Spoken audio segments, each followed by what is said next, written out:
Hello, this is Professor Gregory Stanton at George Mason University in Arlington, Virginia. I'm the president of Genocide Watch, which was the first anti-genocide organization in the world, and we are the chair of the International Alliance to End Genocide. It's an honor for me to speak to the Myanmar Muslim Genocide Awareness Convention. I'm sorry I can't be there in person. I'm in Europe. I'm speaking at two conferences on genocide, and so unfortunately was not able to be with you in person. But perhaps by speaking in this way over Skype, we can communicate in anyway.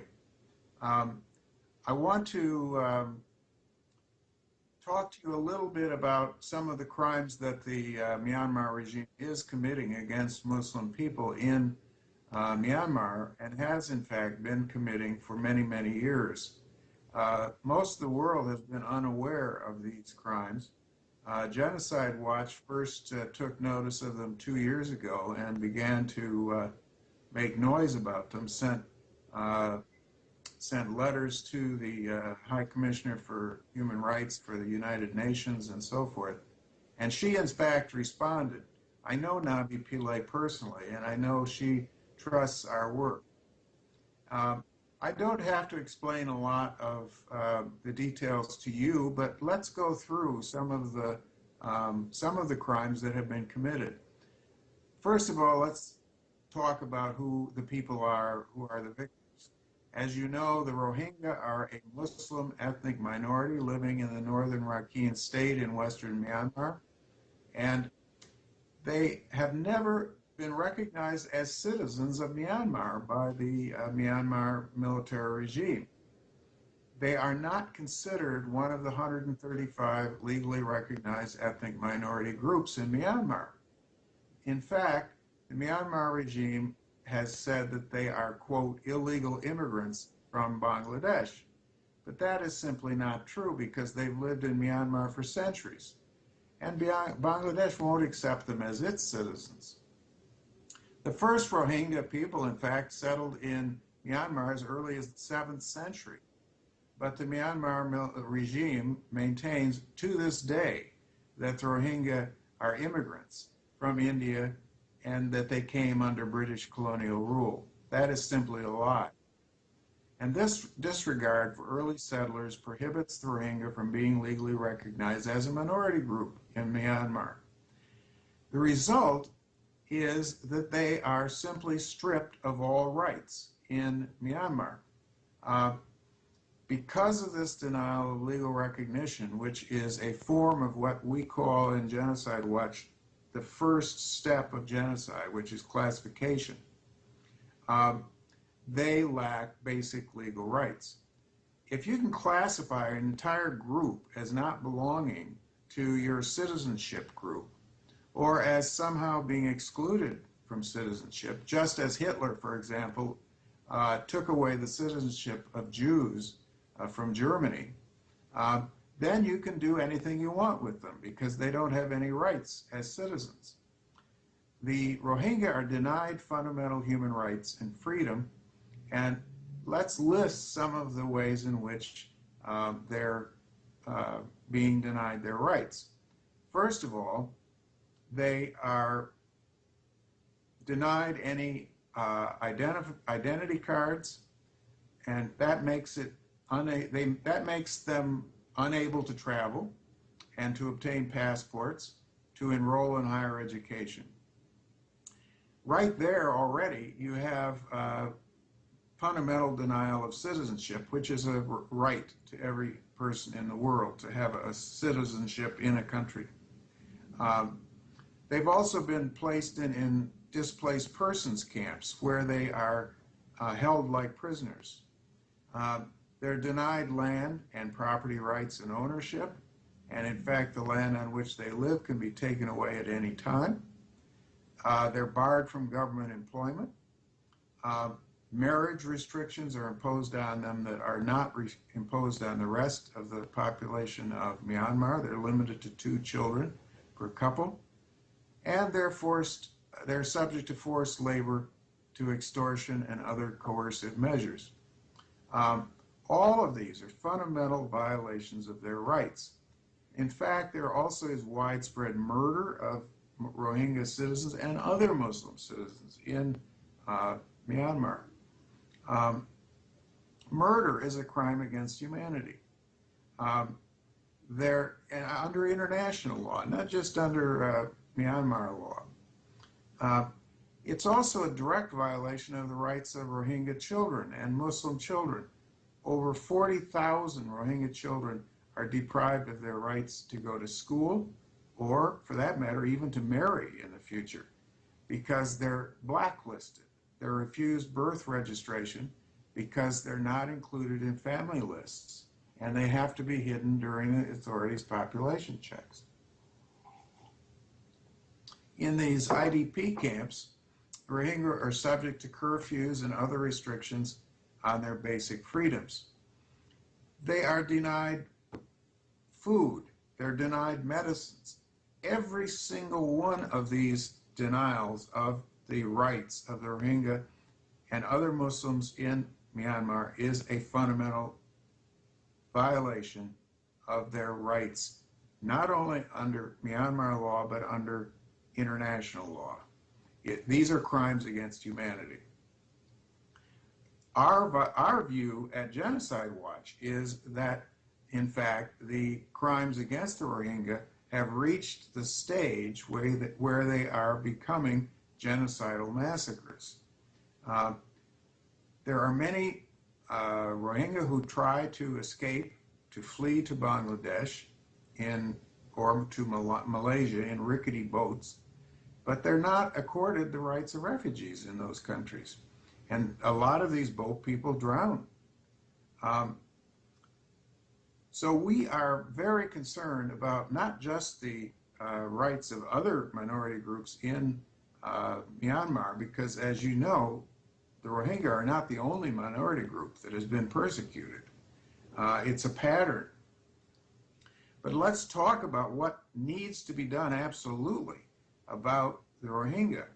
First of all, the Myanmar parliament should immediately pass legislation that grants full citizenship to the Rohingya with all the rights of citizens of Myanmar, including the right to hold land titles, to travel, and all other rights guaranteed by the Universal Declaration of Human Rights. Secondly, they should plan measures to immediately dissolve the Rohingya displaced persons camps with UN assistance, and also with assistance from other countries in the Association of Southeast Asian Nations, which is the ASEAN group. Many of those countries would help. I'm sure that Malaysia would help. I'm sure that many of the other countries in the region would help. The Myanmar authorities must cease their human rights violations against the Rohingya and against other groups. I would mention that there are other groups also, of course, who are being discriminated against. The Kachin people in northern Myanmar, the ethnic Shan, have been also displaced. And in fact, the government has now started its war again against the Kachin, has attacked Kachin forces near a hydropower plant. There was supposed to be a ceasefire, but then President Thein Sein broke the ceasefire with his own army on January 19th, 2013. Relief groups have been excluded from entering these areas to give relief to the Rohingya or to the Kachin or to other groups. The Karen are another group against whom genocide and against whom crimes against humanity have been perpetrated. My own view is this. First of all, the world must speak out against this kind of violence and human rights violations. And in fact, Genocide Watch has spoken out for over 2 years about these violations, and finally Navi Pillay, the High Commissioner for Human Rights of the United Nations, herself issued a report about a month after we sent her our report, and she denounced these violations as fundamental violations and, in fact, crimes against humanity. So we are hoping that with that kind of attention being paid to these rights, that perhaps some pressure can be placed on the Myanmar regime to change its policies. I have been impressed with the fact that when President Obama visited Myanmar, he specifically called upon the Myanmar regime to stop these violations of human rights against the Rohingya and the Kachin, the Karen, and other groups in Myanmar. I would also urge neighboring countries to begin to adhere to their duties under international law. Bangladesh should be adhering to its obligations under the UN Convention on the Protection of Refugees. One of the basic principles of that international law is what they call non-refoulement. You don't push people back if refugees come to your shores. You probably remember the many boat people who tried to flee from Vietnam and drowned at sea as they were trying to flee.